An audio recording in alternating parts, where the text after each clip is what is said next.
Please grab your seats. And again, thank you all for showing up today. Parents and students, we're excited to hear what you have to bring today. I would like to introduce two special guests from the Rotary Club of South Jacksonville that are here to administer our program today. As I said, we're going to jump right in it. We have Mr. Dinkins Grange from Rotary Club of South Jacks. And also from the Rotary Club of South Jacksonville, the District Awards Chair, Mr. Dean Scott. And Dean, I'd like to hand the program over to you, sir. Thank you, President-elect Brian. Good morning, everyone. Welcome to the 2021 Rotary Oratory Competition, Amelia Island Sunrise Regional. My name is Dean Scott. I'm with the Rotary Club of South Jacksonville. And again, that's Dinkins Grange to my right. He's from the Rotary Club of South Jacksonville also, and he's assisting us today.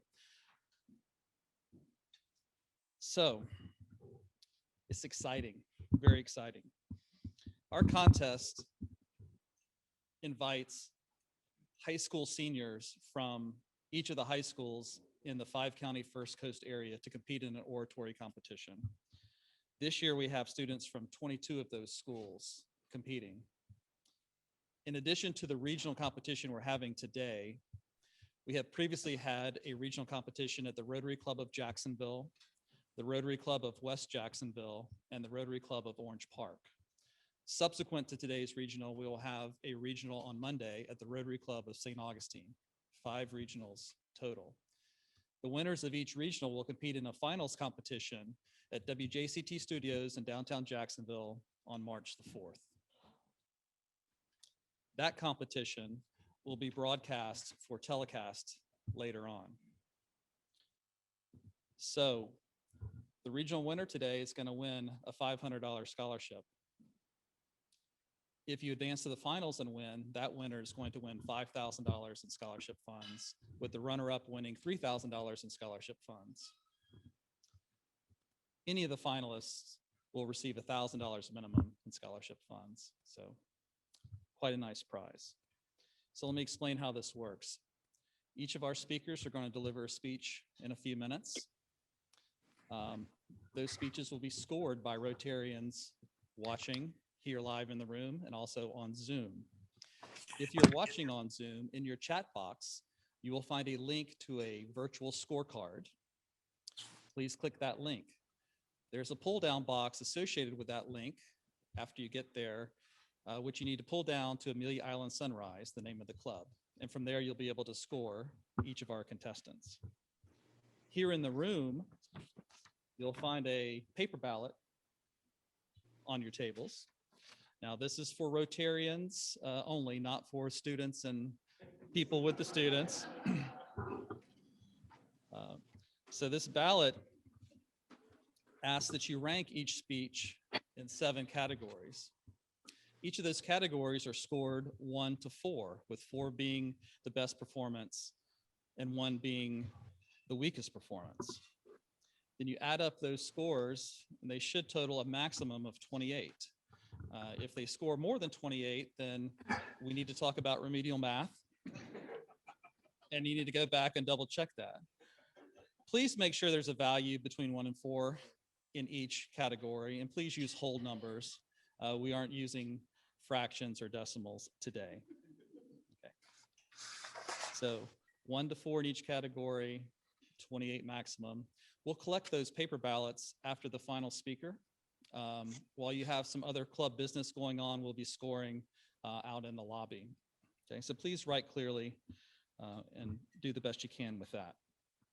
If there is a tie, President-elect Brian has a committee of 3 folks here from the Amelia Island Sunrise Club that will break the tie for us. So this year's speech topic. In consideration of Rotary International's theme this year, Rotary Opens Opportunities, select a past or present global crisis and describe the positive opportunities that arose from the crisis. Support your argument with historical data and expert opinions. A few moments ago, our speakers drew random order to speak today. So at this time, it's my pleasure to invite our first speaker up. And I hope that you'll give her a warm Rotary Club of Amelia Sunrise welcome. Lacey Lewis from Hilliard Middle Senior High School. Lacey Lewis.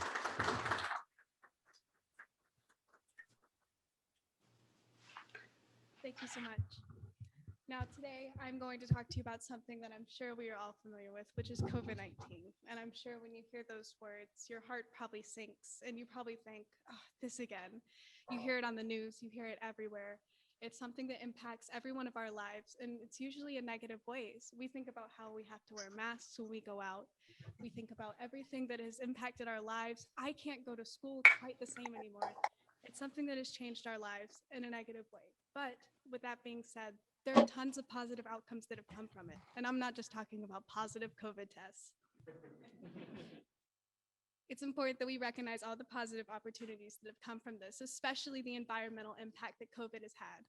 It is important that we recognize that when COVID emerged, emissions went down significantly as people began to travel less for work, and production was increased significantly.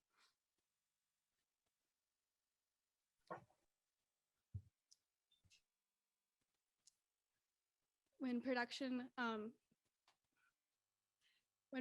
went down, we saw a decrease in emissions and pollution, and worldwide that impacted our economy, and that impacted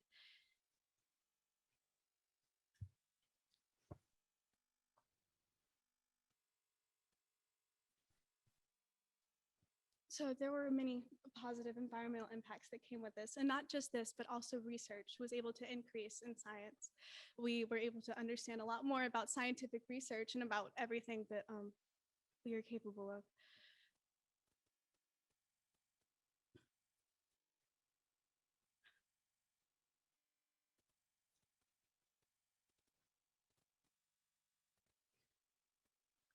Not only scientific research, but we have also learned a lot about social connections and how important it is to be one with each other and part of our families. And I know for a lot of people, it's been hard during COVID times to see your families and go on and travel, but that's something that we have definitely realized that we value a lot. And it's something that we definitely took for granted. And I definitely think that it's a very positive opportunity that has arose from this, is that we realize the value of social connections.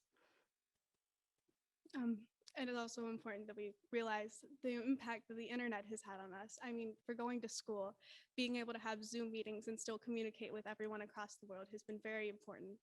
And I am beyond grateful for the opportunities that technology has allowed us. While COVID-19 has been impactful in negative ways, it has provided us many opportunities to understand our environment better, to understand research and science a lot better. And it has made it a lot easier for us to communicate with the world. Thank you.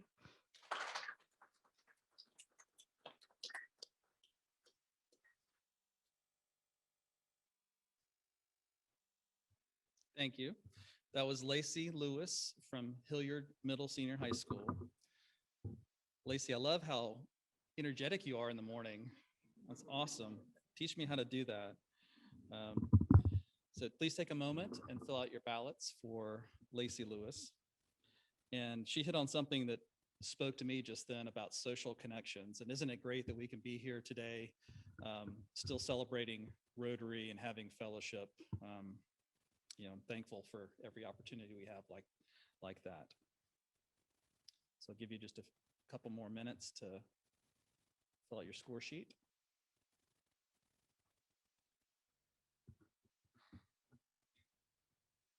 Our second speaker today comes to us from Fernandina Beach High School. So she undoubtedly had the shortest commute, I guess. Please join me in welcoming Elizabeth Lyden. Elizabeth Lyden.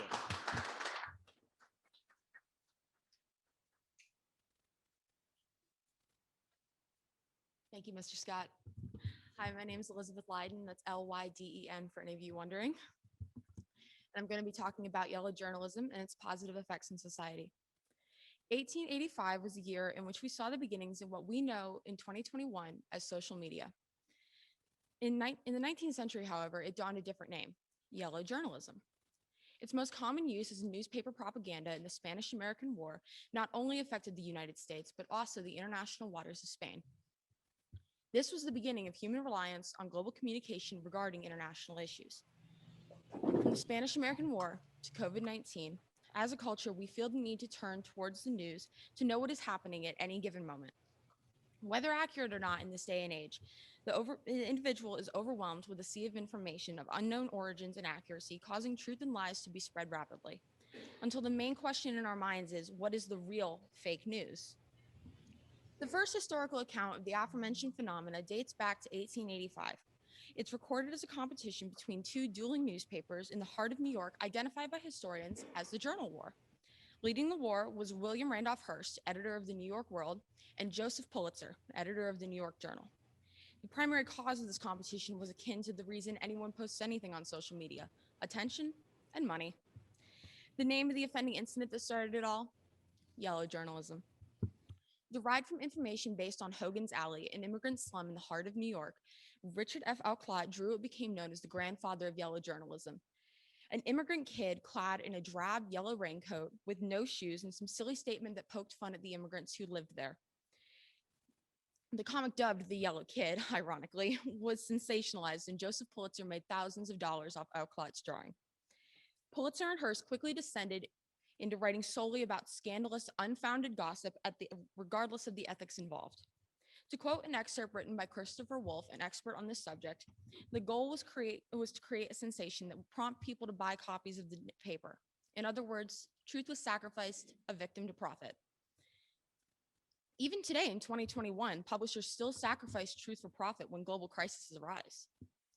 Yellow journalism reached its true potential on February 15, 1898, when the USS Maine exploded in Havana Harbor off the coast of Cuba, killing 250 Americans in the blast. It had been stationed there due to the growing unrest between the Spanish and the Cubans, as the latter was seeking to gain their independence like America had from the British. America couldn't officially step in until Spain attacked them directly, which is why the Maine's sinking became an overnight gold mine. The historically catchy statement, "Remember the Maine, to hell with Spain," was soon printed across every newspaper headline of the world, with offers of $50,000 being offered to anybody who possessed knowledge of the sinking, when in reality, the Maine had sunk due to an underwater mine. This fake news that was being printed sparked an unnecessary war between America and the Spanish, with the liberation of Cuba being its positive outcome. The competition for readers, viewers, subscribers, etc., continued throughout the 19th century and into the present. Though Hearst and Pulitzer revolutionized this sense of publishing style, they were merely the forefathers in the evolution from printed papers to online articles. Their job was to gather the attention of the people, and to its fullest extent. With the Spanish-American War, these men were able to garner the money at the expense of the ethical responsibilities of journalists. Now, with our personal cell phones, laptops, and tablets, we are able to access information at anywhere, at any time of the day. Communication applications for us younger folks, such as Instagram and Snapchat, provide us with ways to show off what we're experiencing in the moment. Whereas websites like Facebook and Twitter, for the parents and grandparents in this room, provide you with the means to communicate across global issues that can arise within mere minutes. For example, this can be seen with pictures and videos from of the incidents occurring during the summer of 2020, in which those participating in the nationwide Black Lives Matter movement filmed themselves marching alongside their neighbors and friends for the call to end racial injustice in America. The positive outcome led to the offending officers of George Floyd, Breonna Taylor, and many more victims, murderers, and harassers being fired, as well as new laws being put in place to control police brutality. In today's fast-paced environment, excuse me, that thrives off instant communication and information, fake news spreads like a wildfire if not properly doused with factual truth. It is our job as the average uninformed citizens to tune into the real truth of the matter, backed by evidence and hard proof. From the explosion in Beirut, Lebanon, that exposed the recklessness of their government, to the social outcry of minorities in America, we have seen the examples of this new age yellow journalism and how its negative effects have become positive ones. One of the more aggressive examples of yellow journalism is the effects of the anti-maskers. As COVID-19 became a pandemic, the world agreed to take precautionary measures in order to keep each other and ourselves safe from the virus. However, there are and were hundreds of thousands of individuals who actively refuse to mask up and follow CDC guidelines. They accuse the government of taking away their right to breathe by forcing them to wear masks, or actively refuse to acknowledge this pandemic altogether. Without widespread media coverage through phones and videos and pictures, there would most likely be a much larger misunderstanding of how the dangers that this virus brought about to the human body and our economy. But through media and those first responders who've bravely given us their eyewitness reports, we are able to accept the need for these precautions, which have kept our death toll from going higher than it is already. Yellow journalism's positive outcomes have given us revolutionary technologies and discoveries in technology since 1990, which have spread our information across the globe to anyone who desires to learn about global problems and our solutions to fix them. Online services such as YouTube, Snapchat, Twitter, and Facebook dominate our world as our primary communication methods. On television, we tune into the hourly news updates, looking for a story that will keep us engaged. As a society, we must conclude together that the effects of yellow journalism in the 19th century have greatly contributed to the worldwide communication that we have in the 21st century. For better or for worse, yellow journalism is here to stay, but its negative aspects are greatly outweighed by its positive consequences. Thank you.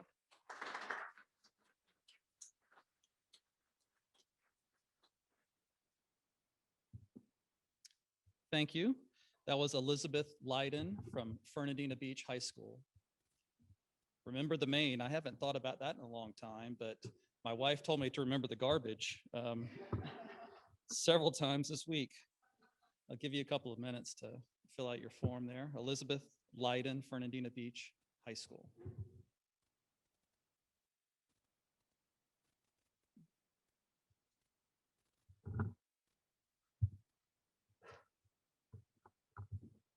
Our third contestant today comes to us from West Nassau High School. Go West Nassau, all the way from Callahan. Please welcome Destiny Armstrong, West Nassau.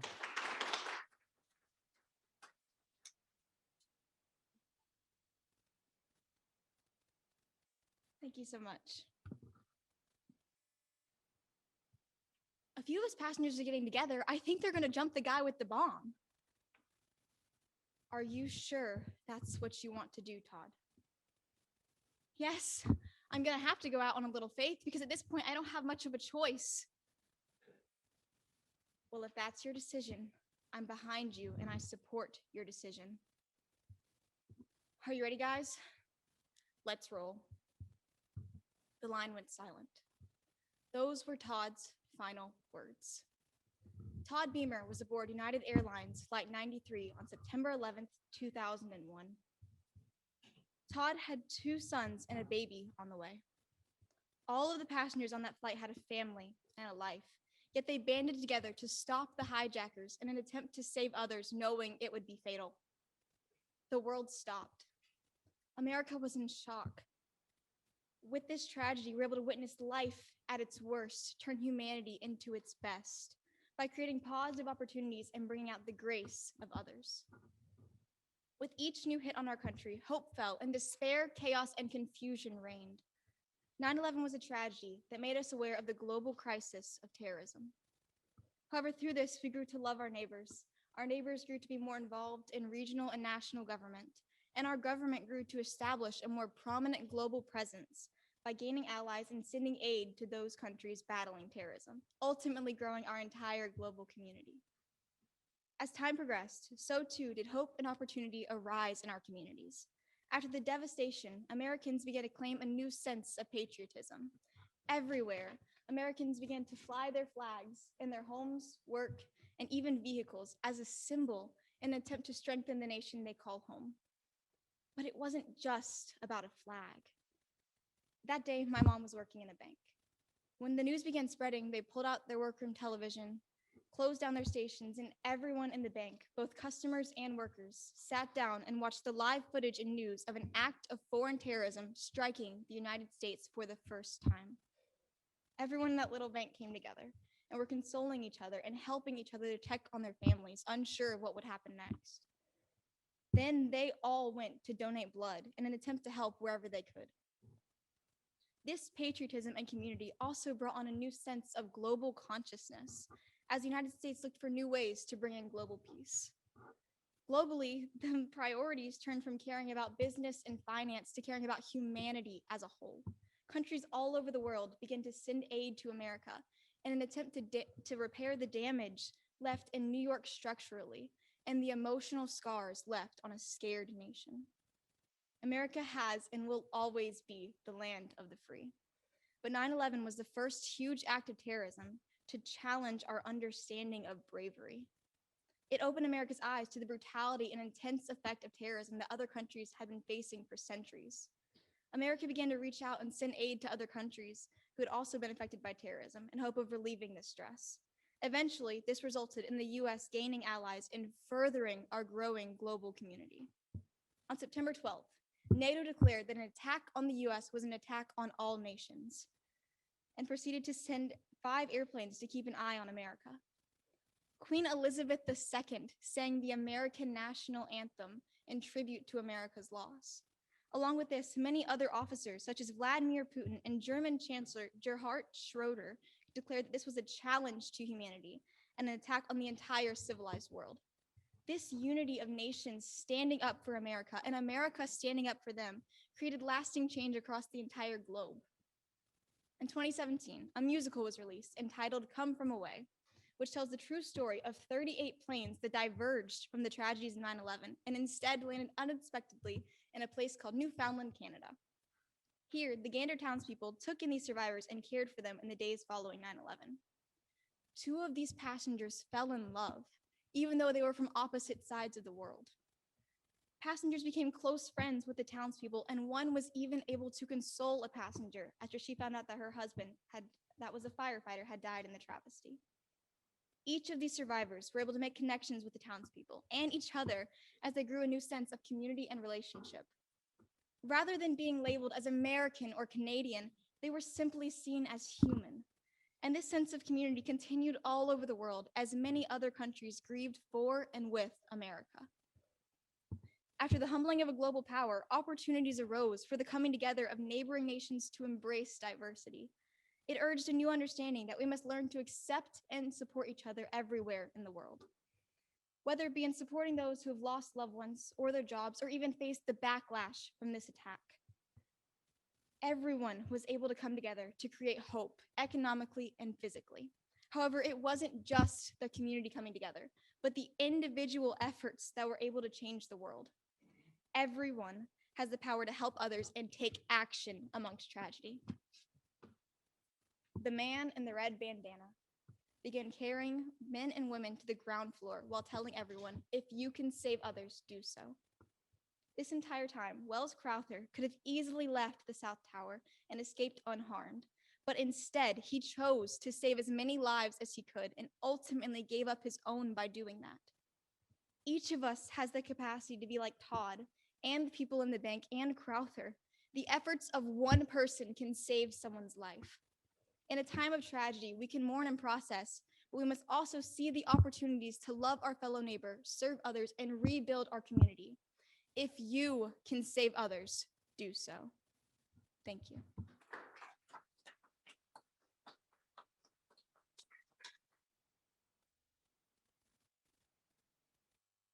That was Destiny Armstrong from West Nassau High School.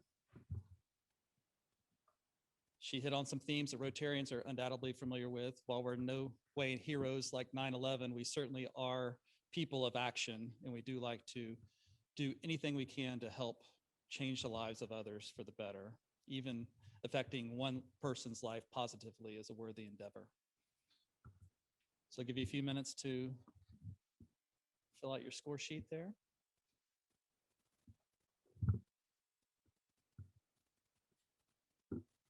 Our fourth speaker today comes to us from Yulee High School, the Hornets, right? Please welcome Elizabeth Ann Ebby Archer. Ebby Archer.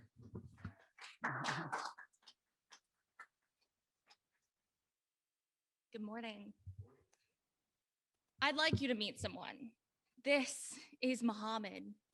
In rural India, between the mud huts and the skipped meals, he grew up with people telling him that education was irrelevant. It would never get him anywhere in life. His parents pushed him to get a job as a tailor to put food on the table.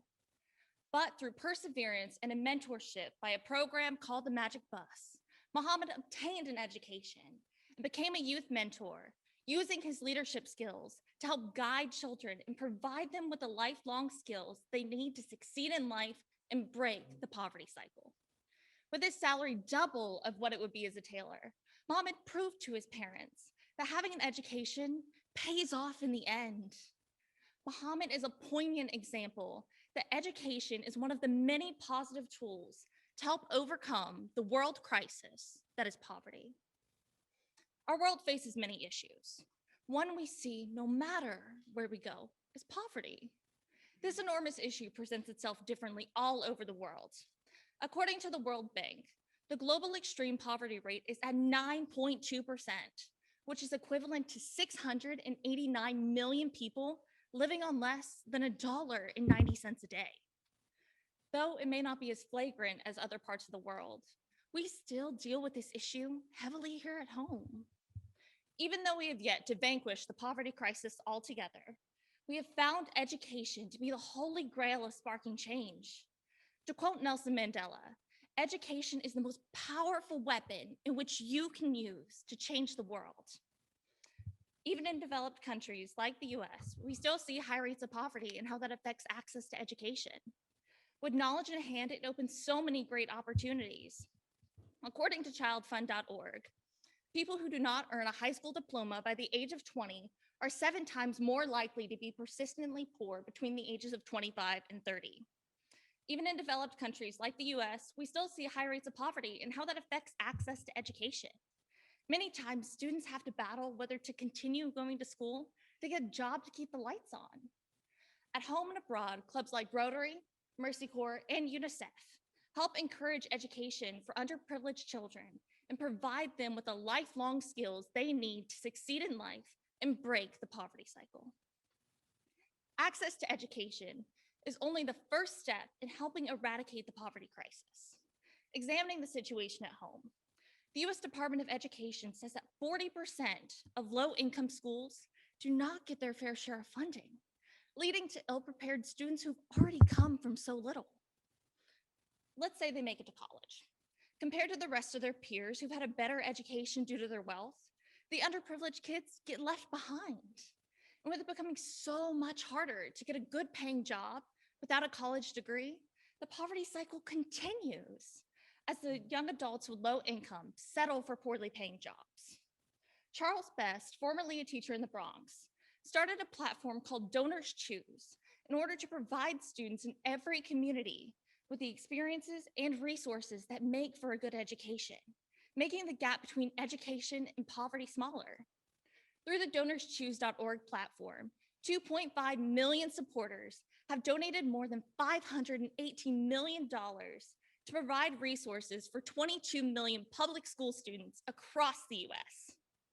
Now, you're probably thinking, what can I do? This issue is daunting, even for the most accomplished world leaders. Though, if enough ordinary people like you and me come together, we can make a difference. You can donate to charities like Save the Children or the African Children's Educational Trust in order to provide students with the resources they need to break the cycle of poverty. Or if you're looking for something in your own backyard, you can donate to Stuff the Bus or volunteer at schools. A study done by Henderson and Mapp shows that volunteers are seen as positive role models and student motivators and contribute to higher attendance, better social skills, higher graduation rates, and going on to college. You can do this. Think about Muhammad and how someone like you changed his life for the better. You can be part of the solution to help end the poverty crisis through education. All you have to do is take the first step. Thank you.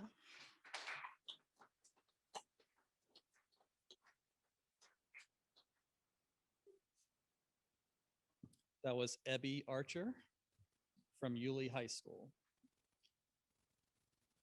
I don't know about you, but I see lots of great things for the future around here with students like this. So let's give them another round of applause.